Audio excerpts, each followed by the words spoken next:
কারো জন্য ভালোবাসা এবং আসক্তি তৈরি না হলে মানুষের মধ্যে এরকম আচরণ তৈরি হতে পারে না, এরকম আচরণ দেখা যায় না।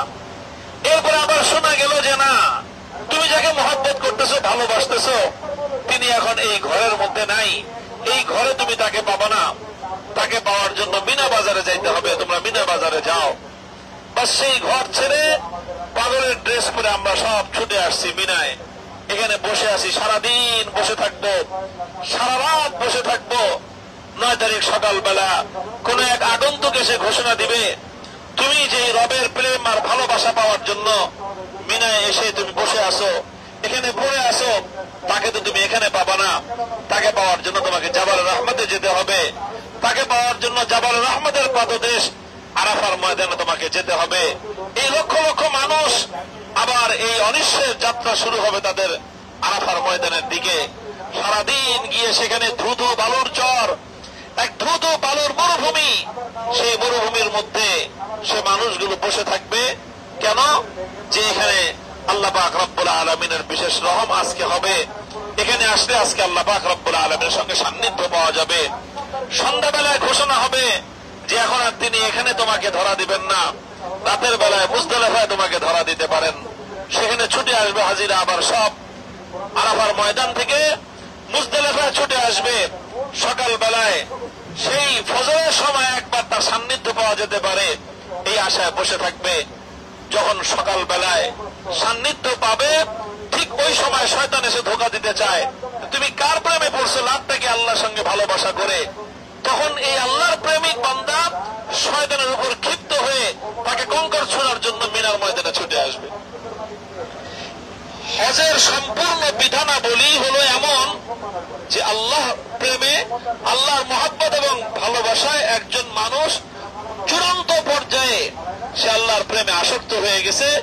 এই জন্য এখন সে আল্লাহর প্রেমের ড্রেস পরে, সে পাগল এবং উম্মাদের ড্রেস পরে সে এখন পাগল আর উম্মাদের মতো কখনো বাইতুল্লাহ তওয়াফ করতেছে, কখনো সেখান থেকে সাফা মারওয়ায় পাহাড়ে ঘুরতেছে, কখনো সাফা মারওয়া থেকে মিনার পাহাড়ে পাহাড়ে ঘুরতেছে, কখনো মিনার পাহাড় থেকে আরাফার এই মরুভূমিতে সে ছুটতেছে, কখনো আরাফার ময়দান থেকে সে মুজদালিফায় ছুটতেছে, আবার মিনায় এসে শয়তানের সঙ্গে ঝগড়া বিবাদ করতেছে। এই সব কিছু করাটা সম্পূর্ণ হজের আমলগুলো হলো প্রকৃত অর্থে আল্লাহ পাক রব্বুল আলামিনের প্রতি মহব্বত এবং ভালোবাসার চূড়ান্ত বহিঃপ্রকাশ। এই জন্য মুহতারাম হাজির, আমি যে কথাটা শুরু করেছিলাম যে আল্লাহ পাক রব্বুল আলামিন মানুষকে যে জন্য সৃষ্টি করেছিলেন, মানুষকে শুধুমাত্র আল্লাহ পাক রব্বুল আলামিনের চাকরি করবে এই জন্য আল্লাহ সৃষ্টি করেন নাই। চাকরি করার জন্য ফেরেশতারাই যথেষ্ট। ফেরেশতাদের মতো এরকম চাকরিজীবী আর নাই। লা ইয়াসুনাল্লাহ মা আমারহুম ওয়া ইয়াফআলুনা মা ইউমারুন। আল্লাহ পাক রব্বুল আলামিন নিজে বলেছেন যে ফেরেশতাদেরকে আল্লাহ পাক যে নির্দেশ দান করেন, এক চুল পরিমাণ এদিক সেদিক হয় না। কখনো তারা কোন ফেরেশতা আল্লাহ পাক রব্বুল আলামিনের কোন একটা নির্দেশ এক মুহূর্তের জন্য লঙ্ঘন করেছেন, ফেরেশতাদের ইতিহাসের মধ্যে এর কোন দৃষ্টান্ত নাই। তো ফেরেশতাদের চেয়ে আরো বেশি সুন্দর রূপে চাকরি করার মতো, আনুগত্য করার মতো দুনিয়াতে আর কোন মাখলুক নাই। আল্লাহ পাক রব্বুল আলামিনের আনুগত্য করাই ফেরেশতাদের একমাত্র কাজ, আল্লাহর হুকুম পালন করাই একমাত্র ফেরেশতাদের কাজ। ফেরেশতারা আল্লাহ পাকের চাকরি করে, ফেরেশতারা আল্লাহ পাকের আনুগত্য করে, আল্লাহর অর্ডার বাস্তবায়ন করে, আল্লাহর হুকুম ফলো করে। তবে ফেরেশতারা আল্লাহর সঙ্গে মহব্বতের সম্পর্ক করে না। মানুষ আল্লাহ পাক রব্বুল আলামিনের শুধু হুকুম পালন করে না, মানুষ আল্লাহর সঙ্গে প্রেম, মহব্বত এবং ভালোবাসার সম্পর্ক তৈরি করে। এই জায়গাতেই ফেরেশতাদের চেয়ে মানুষের মর্যাদা অনেক বেশি।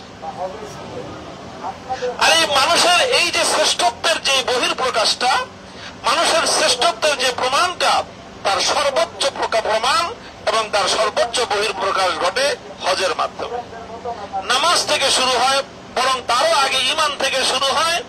নামাজে এসে উন্নতি হয়, নামাজ থেকে যাকাতের মাধ্যমে আরেকটু উন্নতি হয়, যাকাত থেকে রোজা এসে আরেকটু উন্নতি হয়। এরপরে হজের মাধ্যমে আল্লাহর সঙ্গে বান্দার প্রেম এবং মহব্বত এবং ভালোবাসার পরিপূর্ণতা লাভ হয়। এই জন্য হজ তো এমন সময় বান্দার করতে হয় যখন তার হৃদয়টা আল্লাহর জন্য দেওয়ানা এবং পাগল হয়। হজ তো এমন একটা ইবাদত, হজ তো এমন একটা হুকুম, সময় করতে হয় যে সময়ে বান্দার হৃদয় আল্লাহর প্রেম এবং মহব্বত আর ভালোবাসা দ্বারা পরিপূর্ণ হয়ে গেছে। এখন কেউ বলতে পারেন যে আমাদের হৃদয়ে তো এত মহব্বত নাই, আমরা তো আল্লাহকে এত ভালোবাসি না, তাহলে আমরা কেন হজ করতে আসলাম? ভাই আসলে ব্যাপারটা এরকমই, আসলে ব্যাপারটা এরকম যে আমাদের হৃদয় তো আল্লাহর মহব্বতের দ্বারা সেরকম পরিপূর্ণ হয় নাই, আমরা তো আল্লাহর জন্য ততটা প্রেমাসক্ত হই নাই, তাহলে আমরা কেন হজ করতে আসলাম? প্রশ্নটা আসলেও প্রত্যেকে আমরা যার যার হৃদয়কে, যার যার মনকে বোঝানো দরকার যে আমি তাহলে কেন হজ করতে আসলাম। এই প্রশ্ন করলে হয়তো মন থেকে কোনো জবাব আসবে না, তখন মনের পক্ষ থেকে সেই জবাবটা আল্লাহ রাসূল সাল্লাল্লাহু আলাইহি ওয়াসাল্লাম দিয়ে দিবেন। আল্লাহ নবী বলবেন যে ঠিক আছে, তুমি আল্লাহর সেরকম প্রেমিক হইতে পারো নাই, তোমার হৃদয়ে আল্লাহর জন্য সেরকম মহব্বত আর ভালোবাসা এখনো জন্ম নেয় নাই, তবে জন্ম না নিলেও তুমি একটা কাজ করো, আল্লাহ পাক রব্বুল আলামিনের কাছে এখানে একটা জিনিসের বড় দাম আছে, সেটা হলো যে সত্যিকার যে ইবাদত, সত্যিকার আল্লাহর প্রতি যে ভালোবাসা, সেই ভালোবাসাটা যদি কারো হৃদয়ের মধ্যে নাও থাকে, তবুও সে যেন যারা আল্লাহর প্রেমে, আল্লাহর মহব্বত এবং ভালোবাসায় পরিপূর্ণভাবে উৎসর্গিত প্রাণ, তারা যেন তাদের সাথে থাকে, আর তাদের সাথে থেকে থেকে তারাও যেন নিজেরা ওরকম মহব্বত এবং ভালোবাসা অন্তরে না থাকলেও বাহ্যিকভাবে যেন সে বহিঃপ্রকাশ ঘটায়। আর সে যখন এরকম ভাবে বাহ্যিকভাবে আল্লাহর প্রতি মহব্বত এবং ভালোবাসার বহিঃপ্রকাশ ঘটাতে থাকবে, তো আল্লাহ পাক যখন তার সত্যিকার প্রেমিকদেরকে আল্লাহ পাক রব্বুল আলামিন তার নিজের মহব্বত এবং ভালোবাসা দিয়ে যখন আল্লাহ ধন্য করবেন, তাদের সঙ্গে ইখলাসের সঙ্গে যারা যারা থাকবে তাদেরকেও আল্লাহ পাক রব্বুল আলামিন নিজের মহব্বত এবং নিজের ভালোবাসার দ্বারা আল্লাহ পাক তাদেরকেও ধন্য করে নেবেন। আমরা আসছি মূলত এই জন্য যে হজের মাঠে, আরাফার ময়দানে, মুজদালিফায়, মিনায় 30 থেকে 35 লক্ষ হাজী সাহেবান একত্রিত হবেন।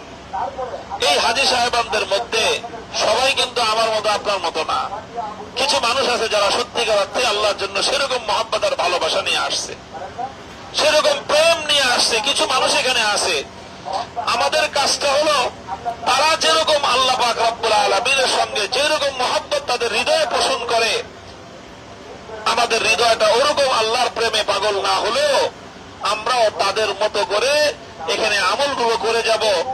আল্লাহর কাছে আমাদের প্রার্থনা থাকবে যে আল্লাহ, তোমার সত্যিকার বান্দা যারা, তোমার প্রেমে পাগল যারা, তোমার মহব্বত এবং ভালোবাসায় আসক্ত যারা, আমরা যদিও সেই রকম ভালোবাসায় আসক্ত হতে পারি নাই, কিন্তু তুমি আমাদেরকে তাদের সঙ্গে একই মানে, একই মাপে, একই দামে তুমি আমাদেরকে কবুল করে নাও।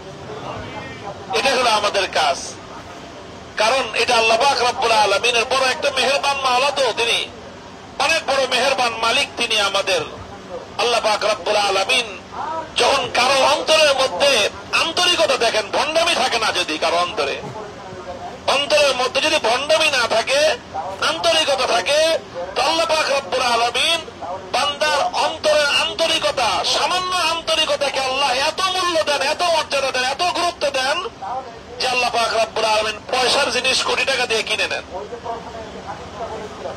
কোরআনে পাকের মধ্যে ঘটনা বর্ণিত, আপনারা জানেন, হযরত মুসা আলাইহিস সালাতু ওয়াস সালাম, তিনি যখন ফিরআউনের সঙ্গে তার মোকাবেলা হলো, ফিরআউন মুসা আলাইহিস সালাতু ওয়াস সালামকে পরাজিত করার জন্য, মুসা আলাইহিস সালাতু ওয়াস সালামকে পরাস্ত করার জন্য ফিরআউন কি করলো?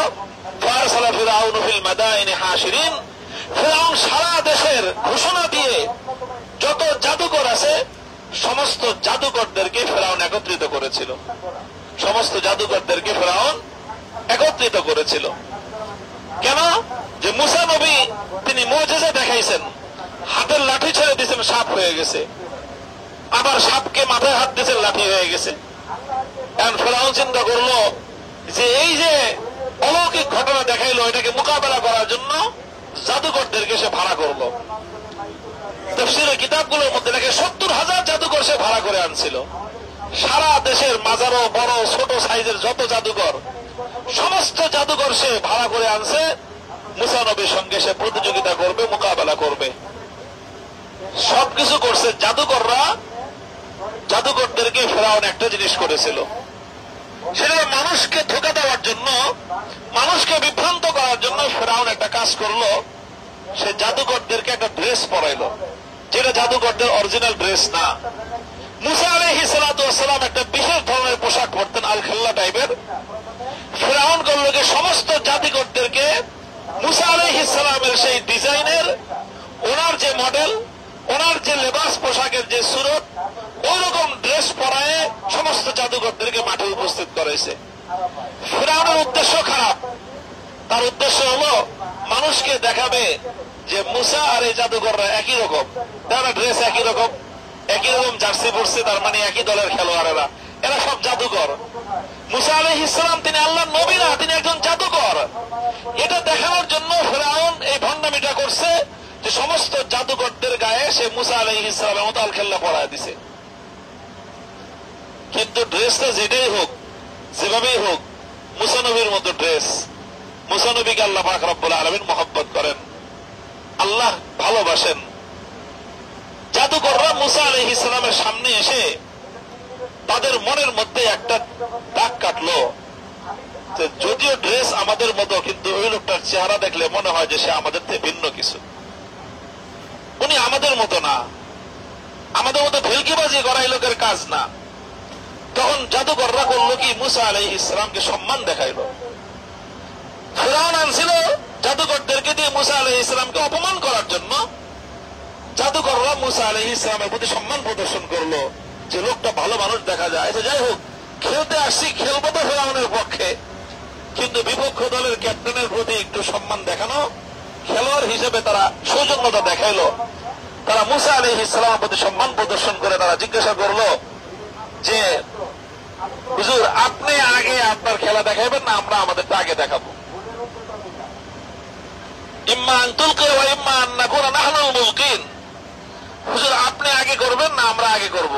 এটা একটা হুজুরের প্রতি অনার। জিজ্ঞাসা করবো যে আপনি যেটা বলবেন, আপনি যদি আগে দেখাইতে চান আপনি আগে দেখাবেন, আর আমাদেরকে যদি আগে দেখাইতে বলেন তা আমরা আগে দেখাবো।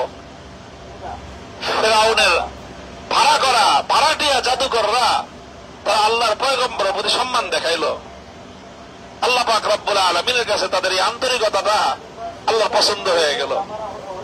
যে তোরা ফেরাউনের টাকায় ভাড়া খাটতে আসছস, আমার নবী মুসার মোকাবেলায় আসছস, আমার দিনকে ধ্বংস করার জন্য আসছে তোমরা, আমার পক্ষ থেকে মুআজিজাকে দুনিয়ার মানুষের সামনে ভণ্ডামি বলে প্রমাণ করার জন্য তোমরা আসছো। এত কিছু করছো, এত অপরাধ, কিন্তু তোমাদের একটা জিনিস ভালো লাগছে আমার আল্লাহর কাছে, যে তোমরা মুসা নবীর প্রতি আন্তরিকতা দেখাইছো, আমার নবীর প্রতি তোমরা সম্মান প্রদর্শন করলা, আর তোমাদের ড্রেসটাও মুসা নবীর মতো। তো দুইটা জিনিস, একটা হলো বাহ্যিক ভাবে দেখতে মুসা নবীর মতো দেখা যায়, বাহ্যিক ভাবে দেখতে একই ড্রেস, দেখতে একই নবীওয়ালা ড্রেস, তোমাদের নবীর মতো পোশাক পরছো তোমরা, অন্তরের মধ্যে নবীর প্রতি সম্মান প্রদর্শন করলা। আল্লাহ পাক রব্বুল আলামিন ফয়সালা করে ফেললেন যে ফেরাউন 70,000 জাদুকরকে ভাড়া করে আনছিল কুফরের পক্ষে লড়াই করার জন্য। আল্লাহ পাক সিদ্ধান্ত নিলেন, যে মানুষের হৃদয়ে আমার পয়গম্বরের প্রতি শ্রদ্ধা আছে, যাদের লেবাস পোশাক আমার পয়গম্বরের মতো, আমি 70,000 জাদুকরের জন্য হেদায়েতের ফয়সালা করে দিলাম। ওই মাঠে আল্লাহ পাক রব্বুল আলামিন এমন ভাবে হেদায়েত দান করলেন সেই জাদুকরদেরকে, যে সঙ্গে সঙ্গে মুসা আলাইহিস সালাতু ওয়াস সালাম হাতের লাঠিটা মাটিতে ফেলতে দেরি, ওয়ালকিয়াস সাহারাতু সাজিদিনা ক্বালু আমান্না বিরাব্বিল আলামিন রাব্বি মুসা ওয়া হারুন। 70,000 জাদুকর সিজদায় লুটায়ে পড়ে তারা ঘোষণা করে দিল যে আমরা ফেরাউনের দল ত্যাগ করে এক আল্লাহর উপর ঈমান গ্রহণ করলাম। মুসা আলাইহিস সালামের হাতে হাত রেখে আমরা ঈমান কবুল করলাম। কি তাদের ঈমান! এক মুহূর্তে তাদের ঈমান এত মজবুত হয়ে গেল। ফেরাউন হুমকি দিল, মেরে ফেলবো, হত্যা করবো, টুকরো টুকরো করে তোমাদেরকে কেটে ফেলবো। তারা কি বলল? লা দাইরা ইন্না ইলা রাব্বিনা মুনকালিবুন। ফেরাউন তুমি আমাদেরকে কাটতে পারবা, মারতে পারবা, অঙ্গ প্রত্যঙ্গ গুলোকে কেটে টুকরো টুকরো করতে পারবা, কিন্তু মনে রেখো হৃদয়ে যে আল্লাহকে স্থান দিয়েছি, হৃদয় থেকে আল্লাহকে বের করতে পারবা না। ওই মহব্বত আর ভালোবাসার জন্য লক্ষ বছরের প্রয়োজন নাই, যুগের প্রয়োজন নাই, মাসের প্রয়োজন নাই। মিনার ময়দানে আসছি, হয়তো এই পর্যন্ত আল্লাহর প্রতি আমার হৃদয়ে সেই আসক্তি এবং ভালোবাসা ছিল না। আজ রাতে এই মিনায় এখানে কান্নাকাটি করে চোখের অশ্রু ছেড়ে আল্লাহ পাক রব্বুল আলামিনকে বলি না যে আল্লাহ তোমার জন্য পাগল, তুমি যাকে খলিল বলে উপাধি দিয়েছো, এত নবীদের মধ্যে একমাত্র নবী যাকে আল্লাহ পাক রব্বুল আলামিন ওয়াত্তাখাযাল্লাহু ইব্রাহিমা খলিলা, যার ব্যাপারে কোরআন বলেছে যে স্বয়ং আল্লাহ ইব্রাহিম আলাইহিস সালামকে নিজের একান্ত বন্ধু হিসেবে গ্রহণ করেছেন। আল্লাহ বন্ধু বানিয়েছেন খলিলকে। ইব্রাহিম আলাইহিস সালাম শুধু আল্লাহকে বন্ধু বানাইছেন তা না, ইব্রাহিম আলাইহিস সালাম তো বন্ধু বানায় আল্লাহর জন্য নিজের জীবনে সবকিছু যখন উৎসর্গ করেছেন, সবকিছু যখন কোরবানি করেছেন, আর সর্বশেষ নিজের প্রাণাধিক প্রিয় পুত্রের গলায় যখন ছুরি চালায় দিয়েছেন, তখন আল্লাহ ঘোষণা দিলেন, ও ইব্রাহিম, এতদিন আমি তোমার বন্ধু ছিলাম, আজকে থেকে তুমি আমার বন্ধু। আজকে থেকে আমি তোমাকে বন্ধু হিসেবে গ্রহণ করলাম। এতদিন তোমার পক্ষ থেকে বন্ধুত্ব ছিল, আজকে আমি আল্লাহ জগৎবাসীকে জানায় দিলাম, আমি শুধু ইব্রাহিমের বন্ধু না, ইব্রাহিম শুধু আমার সঙ্গে বন্ধুত্ব পাতায় নাই, আমি আল্লাহ আমার খলিল ইব্রাহিমের সঙ্গে আমার পক্ষ থেকে বন্ধুত্ব করলাম। তো কান্দি না, মিনায় ময়দানে দাঁড়িয়ে আল্লাহ পাক রব্বুল আলামিনের চোখের পানি ছাড়ি না যে আল্লাহ, আমরা তো তোমার মতো, তোমার খলিলের মতো তোমাকে মহব্বত করতে পারি নাই, তোমার হাবিবের মতো তোমাকে মহব্বত করতে পারি নাই, যুগে যুগে তোমার সেই সমস্ত প্রেমিক বান্দাদের মতো তোমাকে মহব্বত করতে পারি নাই। আমরা তো অযোগ্য নালায়েক বান্দা আল্লাহ, কিন্তু একটা জিনিস তো আমরা পেরেছি, তোমার সেই সকল খলিল ইব্রাহিমের মতো ড্রেস পরেছি। তোমার হাবিব মুহাম্মদ সাল্লাল্লাহু আলাইহি ওয়াসাল্লাম যে লেবাস পরে এই মিনায় এসে বসে থাকতেন, শুয়ে থাকতেন, আমরা তোমার হাবিবের মতো লেবাস আর পোশাক পরে মিনায় এসে পড়ে আছি। আল্লাহ, আমাদের তো আর কোন চাওয়া পাওয়ার কিছু নাই। এখানে মিনায় এক রাত থাকলে আমাকে দুনিয়ার কোন স্বার্থ আমাদের হাসিল হবে না। মিনায় এখানে থাকলে আমাদেরকে দুনিয়ার কোন স্বার্থ কেউ দিবে না, দুনিয়ার কেউ টাকা পয়সাও দিবে না, বাড়ি গাড়িও দিবে না, ক্ষমতাও দিবে না। আল্লাহ, এখানে আসছি তো আমাদের জীবন যেমনই হোক না কেন, আমার হৃদয়ে তোমার মহব্বত এর আগে থাকুক বা না থাকুক, কিন্তু তুমি তো জানো যে আজকে এখানে এসে পড়ে থাকার মধ্যে তোমার মহব্বত পাওয়া ছাড়া আমার আর কোনো চাওয়ার কিছু নাই। আল্লাহ, আমি এটাই চাই, তুমি যেরকম মুসা আলাইহিস সালাতু ওয়াস সালামের সঙ্গে সামান্য একটু সামঞ্জস্যের কারণে 70,000 ফেরেশতাকে 70,000 জাদুকরকে এক মুহূর্তের মধ্যে তুমি কামেল ঈমানওয়ালা বানায় দিছো, এক মুহূর্তের মধ্যে তাদেরকে দুনিয়ার সর্বশ্রেষ্ঠ ঈমানদারদের মধ্যে শামিল করছো। আল্লাহ, তুমি তো এখনো পারো যে আমাকে তুমি তোমার শ্রেষ্ঠ ঈমানদারদের মধ্যে, তোমার মহব্বত এবং ভালোবাসায় উৎসর্গিত প্রাণ তোমার সেই সকল পেয়ারা বান্দাদের মধ্যে তুমি আমাকে শামিল করে নাও। আরে ভাই, চোখের পানি ছাড়লে আল্লাহ পাক রব্বুল আলামিন এক মুহূর্তের মধ্যে আল্লাহ তার প্রিয় বান্দা হিসেবে আমাদেরকে কবুল করতে পারেন। আমরা যদিও এই লেভেলে আসছি, হজ করতে আসছি, আল্লাহর প্রেম এবং মহব্বত এবং ভালোবাসার ড্রেস পরেছি, যদিও এখনো পর্যন্ত আমাদের সেই কোয়ালিটি নাই, কিন্তু আমি যদি আল্লাহর কাছে যাই তো কোয়ালিটি দিতে আমার আল্লাহর কতক্ষণ লাগে। দাদে ওরা কাবিলিয়ত শর্তে নিস, দাদে ওরা কাবিলিয়ত শর্তে নিস, বলকে শর্তে কাবিলিয়ত দাদে উস্ত। আল্লাহ যখন কাউকে কোনো কিছু দিতে চান তো আল্লাহর জন্য দেওয়ার কোনো শর্ত লাগে না, কোনো কোয়ালিটি লাগে না। ওমর ইবনে খাত্তাব আল্লাহর নবীর কল্যাণ উড়াইতে গেছিল, আল্লাহ পাক রব্বুল আলামিন হেদায়েতের ফয়সালা করছেন, তো সেই ঘর থেকে যেই তরবারি আমার নবীর কাঁধে মারার জন্য, নবীর কল্যাণের জন্য যেই তরবারি নিয়ে আসছিল, ওই তরবারি ওমর ইবনে খাত্তাব আল্লাহর পয়গম্বরের কদমের নিচে উৎসর্গ করে বলেছিল, এই নবী, আজ থেকে আমি আপনার দলে যোগ দিলাম।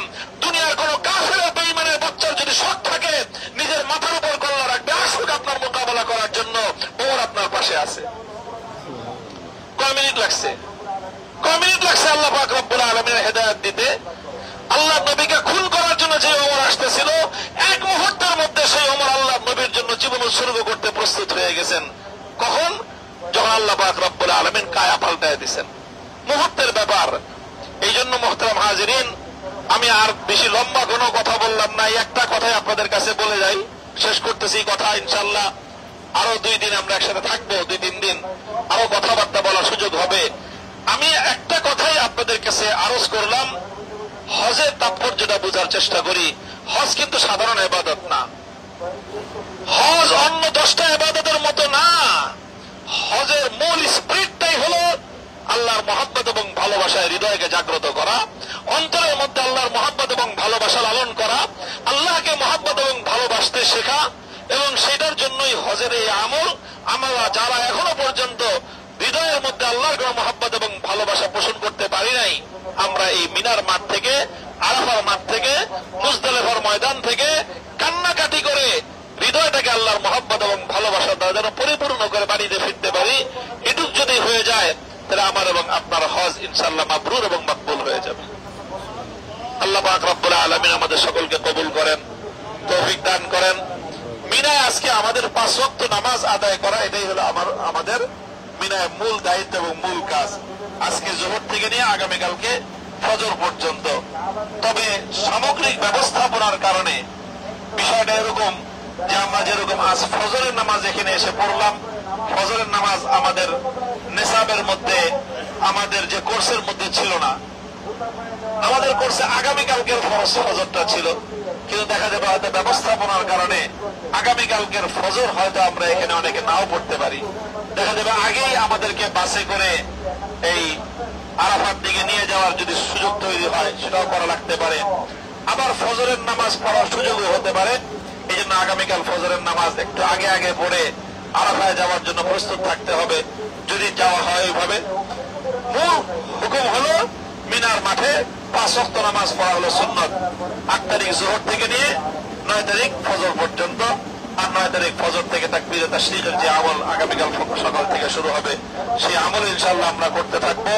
আর অন্যান্য আমালের কথা টাইম টু টাইম সারাদিন প্রত্যেক নামাজের সময়ই মুআল্লিমিনগণ আমাদের সঙ্গে উলামায়ে কেরাম যারা আছেন তারা একটু একটু করে কথা বলতে থাকবে। আর আমরা এখানে আসি স্পেসিফিক যদি কারো সুনির্দিষ্ট কোনো মাসআলা নিয়ে আলোচনা করতে হয়, ইনশাআল্লাহ মাসআলা নিয়ে আলোচনা করবেন। ইনশাআল্লাহ আমরা সকলেই মিনার মাঠ থেকে আল্লাহ পাক রব্বুল আলামিনের পক্ষ থেকে আমাদের হজকে মঞ্জুর করায়, হৃদয়কে আল্লাহর মহব্বতের দ্বারা পরিপূর্ণ করায় ইনশাআল্লাহ আমরা আরাফার ময়দানের দিকে আগামীকালকে রওনা করব। আল্লাহ পাক রব্বুল আলামিন আমাদের সকলকে কবুল করেন, তৌফিক দান করেন। ওয়া আখিরু দাওয়ানা আলহামদুলিল্লাহি রাব্বিল আলামিন।